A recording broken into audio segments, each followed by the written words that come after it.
Late ಆಗ್ಬಿಟ್ಟಿದೆ. ಏನು ಬಿಟ್ಟೋಗಲ್ಲ ಸುಮ್ಮನೆ.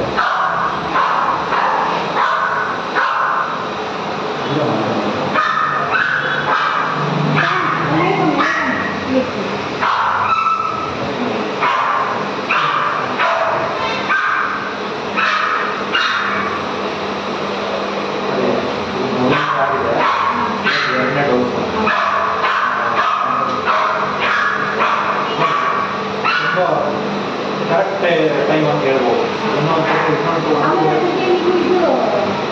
ಡಿವರ್ಮಿಂಗು 6-1 ಕೊಟ್ಟಿಲ್ಲ. ಅದು 6 ಕೊಟ್ಟಿಲ್ಲ. ಈಗ ಒಂದು 2 days 3 days ತೊಂದರೆ ಇಲ್ಲ. ಏನು ಡಿವರ್ಮಿಂಗ್ ನೆಕ್ಸ್ಟು 6 ಅಂದರೆ 21st ಬರುತ್ತೆ. 21st ಹಾಕಿ ಇನ್ನೊಂದು 5 ದಿವಸ ಮತ್ತೆ ಹಾಕಿ ಏನು ಡಿವರ್ಮಿಂಗು 21ನೇ ತಾರೀಕು ಹೊರಗಡೆ ವೆಯ್ಟ್ ಸ್ಕೇಲ್ ಇದೆ. ವೆಯ್ಟ್ ಎಷ್ಟಿದೆ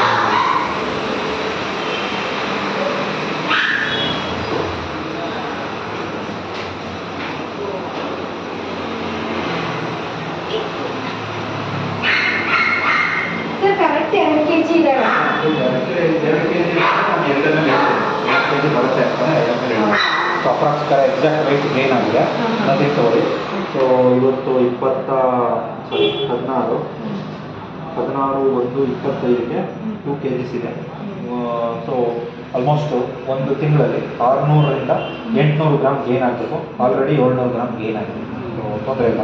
ಸೊ ಇವತ್ತು ಈಗ ನಾವು ಫಸ್ಟ್ ಡೋಸ್ ಮಾಡಿದ್ವಿ. ಇವತ್ತು ಸೆಕೆಂಡ್ ಡೋಸ್ ವ್ಯಾಕ್ಸಿನ್ ಮಾಡಿ ಕೊಡ್ತೀನಿ. ನೆಕ್ಸ್ಟ್ ಡೇಟ್ ಬರೆದು ಕೊಡ್ತೀನಿ. ಡಿವರ್ಮಿಂಗನ್ನು 6ನೇ ತಾರೀಕು ಕೊಟ್ಟಿದ್ದೀರಾ. ನೆಕ್ಸ್ಟು 20 ಕೊಡಲಿಲ್ಲ, ಅದು ಏನು ತೊಂದರೆ ಇಲ್ಲ. 21ನೇ ತಾರೀಕಿಗೆ ಕೊಡಿ, ಏನು ತೊಂದರೆ ಇಲ್ಲ. 21ನೇ ತಾರೀಕು ಇದೇ ತಿಂಗಳು ಸೇಮ್ ಡಿವರ್ಮಿಂಗನ್ನು 2 ml ಹಾಕ್ಕೊಡಿ. ಆಯ್ತಾಯ್ತಾ.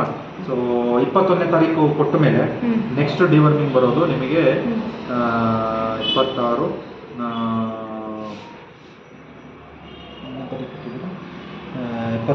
6ನೇ ತಾರೀಕು 6/2ಕ್ಕೆ ಇದೇ ಡಿವರ್ಮಿಂಗನ್ನು ನೀವು ಒಂದು 2.5 ml ಕೊಟ್ಟು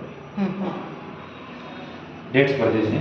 ಇವತ್ತು ಡಿವರ್ಮಿಂಗ್ ಹಾಕ್ಕೊಡ್ತೀನಿ. ಇವತ್ತು ನಿಮಗೆ ಟೆಂಟೇಟಿವ್ಲಿ ಬಂದು ಒಂದು 16/1/2025 ನೆಕ್ಸ್ಟು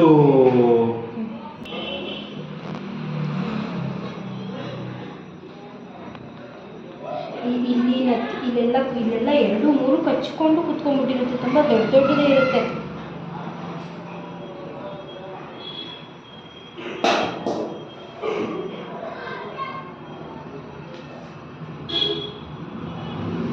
ಒಂದೇನು ಅಂದರೆ ಈ ಬ್ರೀಡಲ್ಲಿ ನಾನು ಲಾಸ್ಟ್ ಟೈಮ್ ಹೇಳಿರ್ತೀನಿ, ಮೂಗು ಸುತ್ತ ಮತ್ತು ಕಣ್ಣು ಸುತ್ತ ಇರೋ ಹೇರ್ಸನ್ನ ಕ್ಲಿಪ್ ಮಾಡ್ಕೋತಾ ಇದ್ದಾರೆ.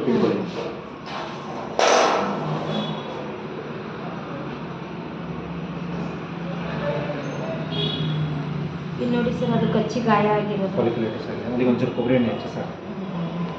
ಡ್ರೈ ಆಗಿದೆ, ರೆಡ್ ಇತ್ತು, ಡ್ರೈ ಆಗಿದೆ.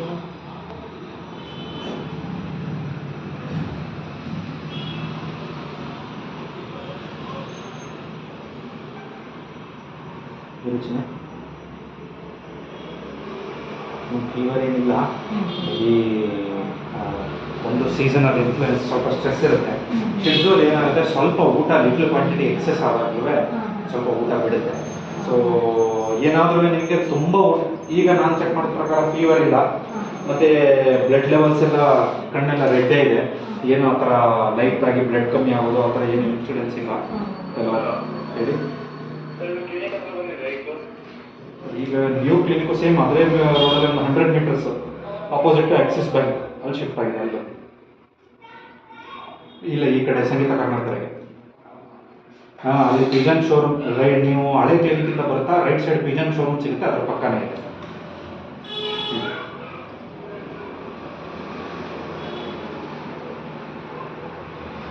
ಸೊ ಒಂದೇನು ಅಂದರೆ ಸ್ವಲ್ಪ ಬಾಚ್ತಾ ಇದೆ. ಇದೆಲ್ಲ ಸೆಕೆಂಡ್ರಿ ಹೇರ್ಸ್, ಸ್ವಲ್ಪ ಲೂಸ್ ಹೇರ್ಸ್ ಜಾಸ್ತಿ ಇದೆ. ಅದು ಬರಬೇಕು. ದಿನಕ್ಕೆ ಒಂದು 5ರಿಂದ 6 ನಿಮಿಷ ಕೂಮ್ ಮಾಡಬೇಕು. ಸೆಕೆಂಡ್ರಿ ಹೇರ್ಸ್ ಎಲ್ಲ ಬರಬೇಕು ಇವಳಿಗೆ. ಸೊ ಒಂದು ಇವಳಿಗೆ ಈಗ ನಾನು ಏನು ಡಿವರ್ಮಿಂಗ್ ಕೊಟ್ಟಿದ್ರೆ ಅದನ್ನು ಮತ್ತೆ ಹೊರಗೆ ನೋಡಿದೆ ಅವಳಿಗೆ. ಸೊ ಅದಕ್ಕೋಸ್ಕರನೇ ನಾನು ಅವಳನ್ನು ನೋಡಿಬಿಟ್ಟೆ 21ನೇ ತಾರೀಕು ಮಿಸ್ ಆಗಿದ್ದು ಪರವಾಗಿಲ್ಲ, 21ನೇ ಮತ್ತೆ ಡಿವರ್ಮಿಂಗ್ ಮಾಡಿಬಿಟ್ಟು ಇದು ಆಗಿನೂ ನಿಮಗೆ ಊಟ ಜಾಸ್ತಿ ತಿಂತಾ ಇಲ್ಲ, ಡಲ್ ಆದ್ದು, ನಡಿಲಿಕ್ಕೆ ಏನಾದರೂ ಕಷ್ಟಪಟ್ಟು ಈ ಥರ ಯಾವುದೇ ಅಥವಾ ವಾಮಿಟಿಂಗ್ ಆಯಿತು, ಏನೇ ಸಿಂಟಮ್ ಆದರೂ ನಾನು ಹತ್ರ ತೋರಿಸ್ಬೇಕು. ಸದ್ಯಕ್ಕೆ ಜ್ವರ ಇಲ್ಲ, ಏನೂ ತೊಂದರೆ ಇಲ್ಲ. ಅದೇ ಒಂದು 2-3 ಸಲ ವಾಮಿಟ್ ಆಯ್ತು. ವಾಮಿಟ್ ಯಾವಾಗ ಆಗುತ್ತೆ? 2 ದಿನ ರಾತ್ರಿ ಒಂದ್ಸಲ, ಬೆಳಿಗ್ಗೆ ಒಂದ್ಸಲ ಬೇದಿ ಆಯ್ತು. ಇನ್ನು ಆಕ್ಟಿವ್ ಆಗಿದ್ದಾಳೆ. ತೊಂದರೆ ಇಲ್ಲ, ಆಕ್ಟಿವ್ ಆಗಿಲ್ಲ ಇರೋದ್ರಿಂದ ನೀವೇನು ವರಿ ಮಾಡುವಂಥದ್ದಿಲ್ಲ. ಬಟ್ ಏನಾದ್ರೂ ಜಾಸ್ತಿ ಇದಾಯಿತು, ತುಂಬ ಮೋಷನಲ್ ಬ್ಲಡ್ ಬಂತು, ಇಲ್ಲ ಆ ಥರ ಎಲ್ಲ ಏನಿಲ್ಲ. ಏನಾದರೂ ಆ ಥರ ಸಿಂಟಮ್ಸ್ ಕಂಡ್ರೆ ತೋರಿಸ್ಬಿಡಿ. ಆಕ್ಟಿವ್ ಆಗಿದ್ದಾಳೆ ಮಾತ್ರ. ಅವಳಿಗೆ ಆ್ಯಕ್ಚುಲಿ ಯೂಸೇಜ್ ಜಾಸ್ತಿ ಇದೆ. ಒಂದು 6 ತಿಂಗಳು 7 ತಿಂಗಳು ಆದಮೇಲೆ 1 ಟೈಮ್ ಗ್ರೂಮಿಂಗ್ ಮಾಡಿಸ್ಬಿಟ್ರೆ, 0 ಗ್ರೂಮಿಂಗು, ನೆಕ್ಸ್ಟ್ ಟೈಮ್ ಬರೋ ಹೇರ್ಸು ನೀಟಾಗುತ್ತೆ. ಸೊ ಈಗ ಅವರಿಗೆ ಸ್ವಲ್ಪ ಹೇರ್ಸು ಲೂಸ್ ಹೇರ್ಸ್ ಇದೆ, ನಿಮಗೆ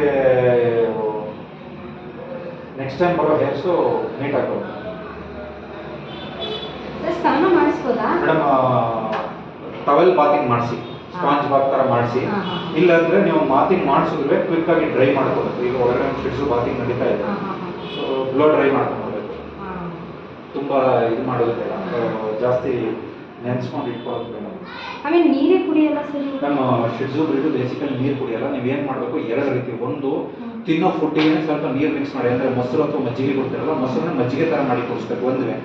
2ನೇ ಏನು ಮಾಡಬೇಕು ಅಂದರೆ, ಬೌಲಲ್ಲಿ ಇಟ್ಟರೆ ನೀರು ಕುಡಿಯಲ್ಲ, ಟ್ಯಾಪ್ ಆನ್ ಮಾಡಿ. ಟ್ಯಾಪ್ ಆನ್ ಮಾಡಿ, ಟ್ಯಾಪ್ ನೀರು ಬಿಡುತ್ತಲ್ಲ. ಆಮೇಲೆ ನಾನ್ ವೆಜ್ ತಿನ್ನೋಕೆ ಫುಲ್ ಒದ್ದಾಡ್ತಾಳೆ. ಮೊಟ್ಟೆ ಬಿಟ್ಟೆ ಕೊಡ್ಬೋದಾ ಸರ್? ಸ್ಟಾರ್ಟ್ ಮಾಡಿ ನಿಧಾನ. ಯಾವುದೇ ಫುಡ್ಡನ್ನು ಸಡನ್ ಇಂಟ್ರೊಡ್ಯೂಸ್ ಮಾಡಬಾರ್ದು. ಫಸ್ಟು ಮೊಟ್ಟೆ ಬೇಯಿಸಿರೋ ಬಿಳಿ ಭಾಗ ಮಾತ್ರ ಕೊಡಬೇಕು. ನಂತರ ಗ್ರ್ಯಾಜುವಲಿ ನಿಧಾನಕ್ಕೆ ಏನೇ ಕೊಟ್ಟರು ಬಾಯ್ಲ್ ಮಾಡಿ ಕೊಡಬೇಕು. ರಾ ಯಾವುದೇ ಕಾರಣಕ್ಕೂ ಕೊಡುವಂಗಿಲ್ಲ. ಸೌತೆಕಾಯಿ ಎಲ್ಲ ತಿನ್ಬೋದು. ಸೌತೆಕಾಯಿ ಎಲ್ಲ ಖಂಡಿತ ಕೊಡ್ಬೋದು, ಕೊಡಿ, ಹೊಟ್ಟೆ ತುಂಬ ಏನು ತೊಂದರೆ. ಹೌದಾ? ತಾಮ್ರಾಣಿ. ಆಮೇಲೆ ಇನ್ನೊಂದೇನು ಅಂದರೆ,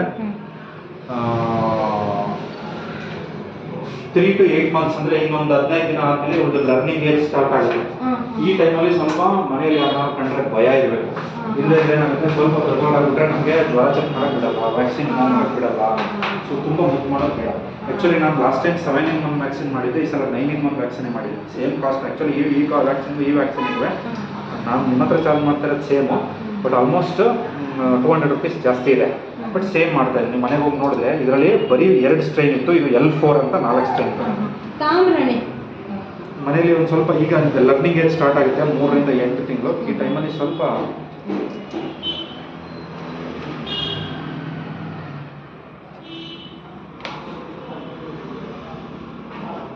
ಏನಾಗಿದೆ ಅಂದರೆ ಅದ್ರದ್ದು ಇದೆಯಲ್ಲ ಹುಳ, ಅದು ರಾತ್ರಿ ನನ್ನ ಕೆನ್ನೆ ಮೇಲೂ ಹರಿತಾ ಇತ್ತು. ಮೇಡಮ್ ತುಂಬ ಜಾಸ್ತಿ ಇದ್ದರೆ ಈ ಏಜಲ್ಲಿ ಪೌಡರ್ ಬಿಟ್ಟರೆ ಬೇರೆ ಯೂಸ್ ಮಾಡೋಕ್ಕಾಗಲ್ಲ. ಸೊ ನೋಡಿ, ಟಿಕ್ಸಿಗೆ ಸುಮಾರು ಆಪ್ಷನ್ ಇದೆ.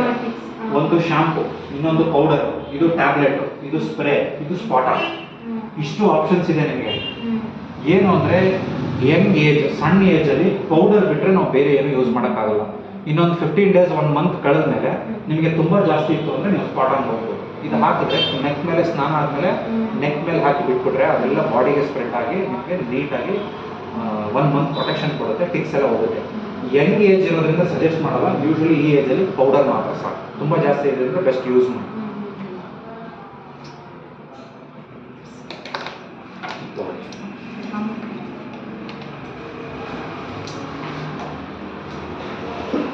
ಕ್ಯಾರೆಟ್, ಸೌತೆಕಾಯಿ ಎಲ್ಲ, ಆಲೂಗಡ್ಡೆ ಎಲ್ಲ, ಪಪ್ಪಾಯ ಕೊಡ್ಬೋದು, ಸ್ವಲ್ಪ ಮರಗೆಣಸು ಕೊಡ್ಬೋದು.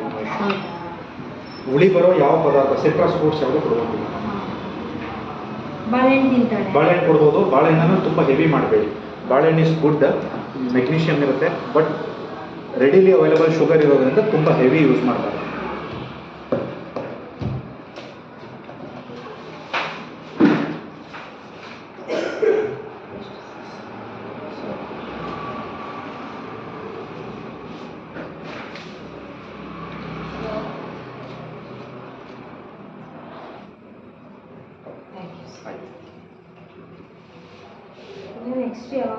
ನಮ್ಮ ನೆಕ್ಸ್ಟ್ ವ್ಯಾಕ್ಸಿನ್ ಡೇಟ್ ಬಂದು ಡಿವರ್ಮಿಂಗ್ ನೋಡ್ಕೊಡಿ. 21ಕ್ಕೆ ಮಾಡಬೇಕು, ಆಮೇಲೆ 6ಕ್ಕೆ ಕೊಡಬೇಕು. ಎಷ್ಟು ಅಂತ ಬರ್ತಿದ್ದೀನಿ. ವ್ಯಾಕ್ಸಿನೇಷನ್ 6ನೇ ತಾರೀಕು ಬೆಳಗ್ಗೆ ಕೂಡಿಸ್ಕೊಡಿ, ಸಂಜೆ ಅವತ್ತು 2 ವ್ಯಾಕ್ಸಿನ್ ಇರುತ್ತೆ. ರೇಬಿಸ್ ಒಂದು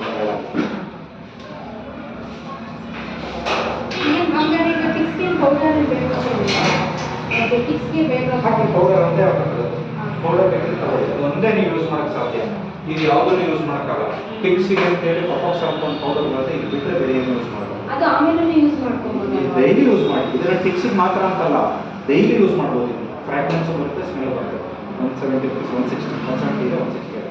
ನೀವು ಇದನ್ನು ಡೈಲಿ ಯೂಸ್ ಮಾಡ್ಕೋಬೋದು. ಫ್ರಾಗ್ರೆನ್ಸ್ ಬರುತ್ತೆ ಮತ್ತು ಟಿಕ್ಸಿಗೂ ಅವಾಯ್ಡ್ ಆಗುತ್ತೆ.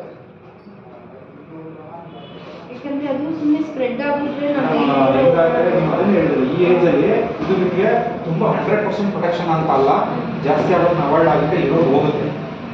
ಒಂದು ಸಲ ಇನ್ನೊಂದು 15-20 ಡೇಸ್ ಅಂದರೆ ತುಂಬ ಜಾಸ್ತಿ ಆಯಿತು ಅಂದರೆ ಒಂದು ಸ್ಪಾಟ್ ಆನ್ ನೆಕ್ ಮೇಲೆ ಹಾಕ್ಸ್ಬಿಟ್ಟು ಪ್ರಾಬ್ಲಮ್ಸ್ ಆಗುತ್ತೆ.